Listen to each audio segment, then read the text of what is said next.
A gente tem evidências que as nossas missões na superfície marciana, não é de hoje isso, desde 2004, vêm sendo acompanhadas por quem está em Marte na atualidade, usando o planeta como base.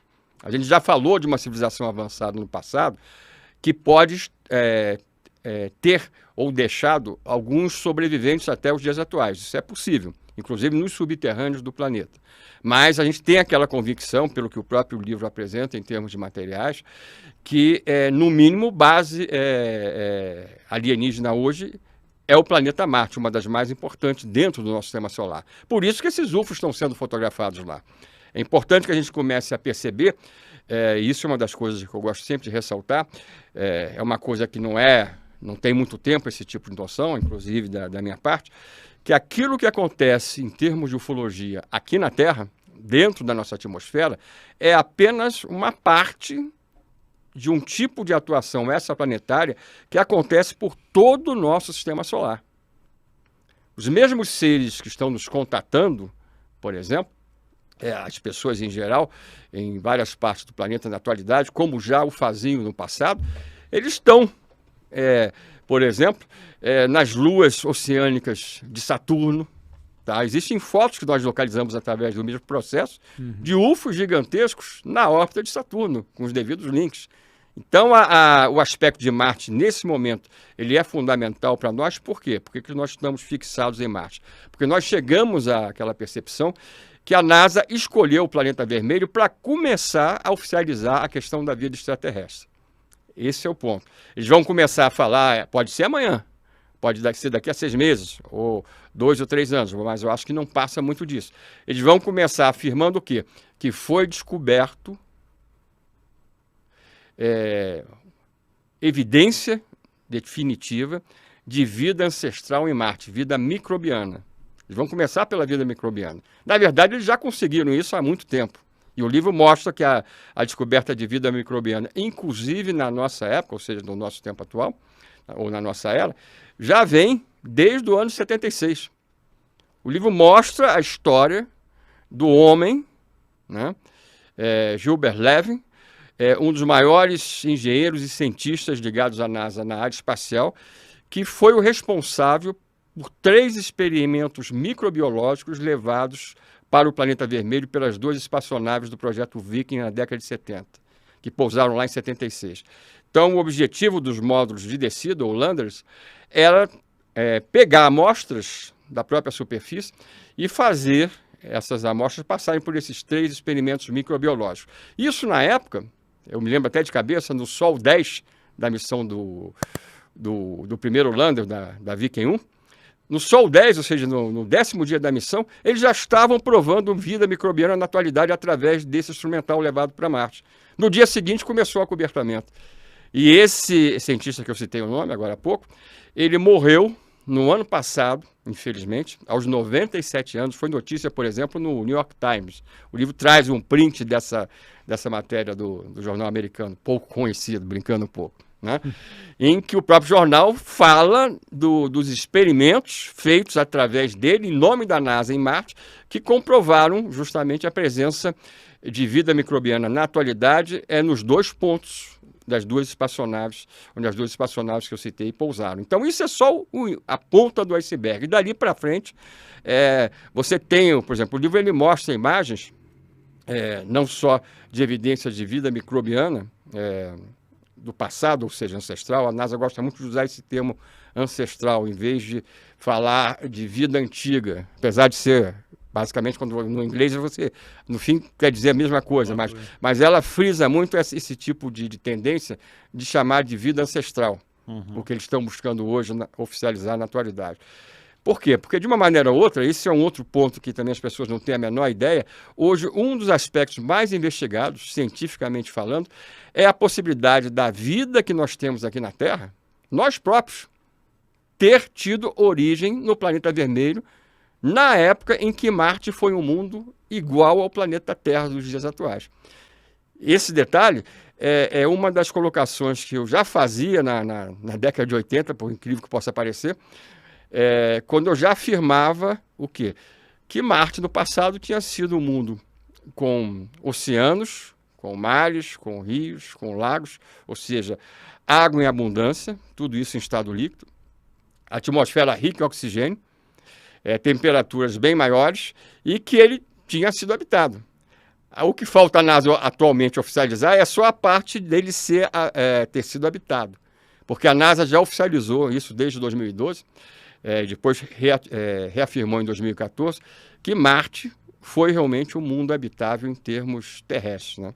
Então a gente tem essa preocupação, e teve dentro não só do projeto, mas do próprio livro em si, de fazer uma coisa bem encadeada, diferente do meu primeiro livro de Marte, de 2012, que tinha por título Marte, a Verdade Encoberta. Esse é a verdade agora já sendo oficialmente, parcialmente revelada pela NASA, né?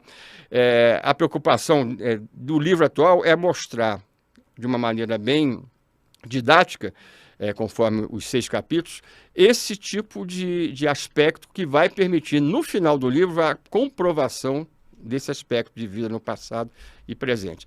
E aí, até entrando nesse aspecto, a gente já colocou também, da presença de UFOs e das tripulações desses objetos dentro de um processo interativo dessas 2 missões atuais nossas na superfície marciana, como já vinha acontecendo desde 2004 com os rovers que pousaram lá no mês de janeiro, né?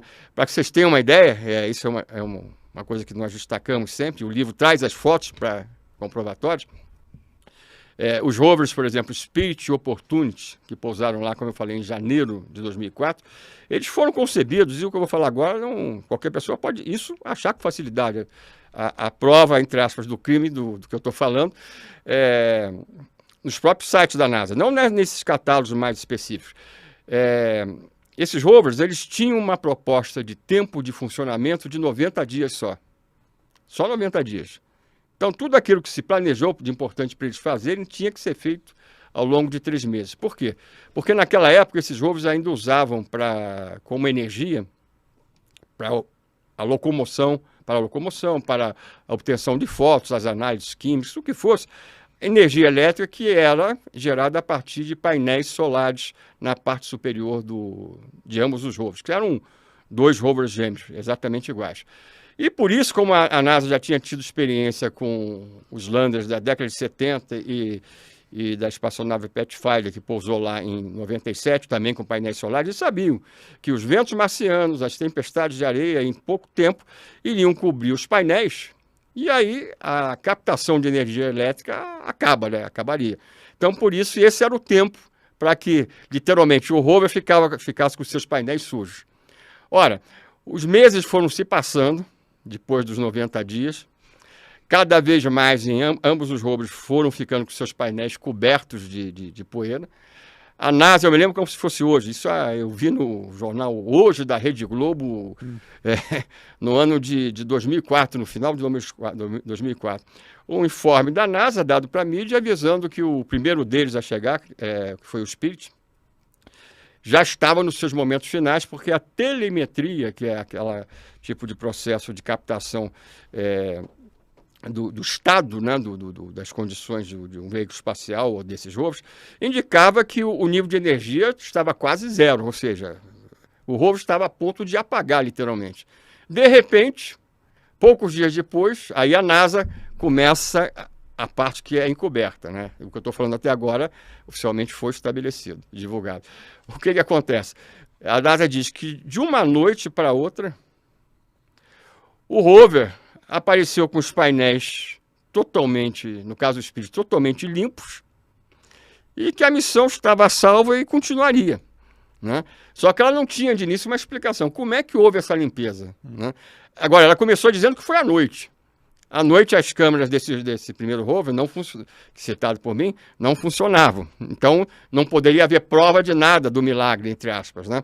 E a agência espacial passou a chamar esse milagre, vamos dizer assim, entre aspas, de evento de limpeza, se a gente fosse traduzir literalmente, evento de limpeza.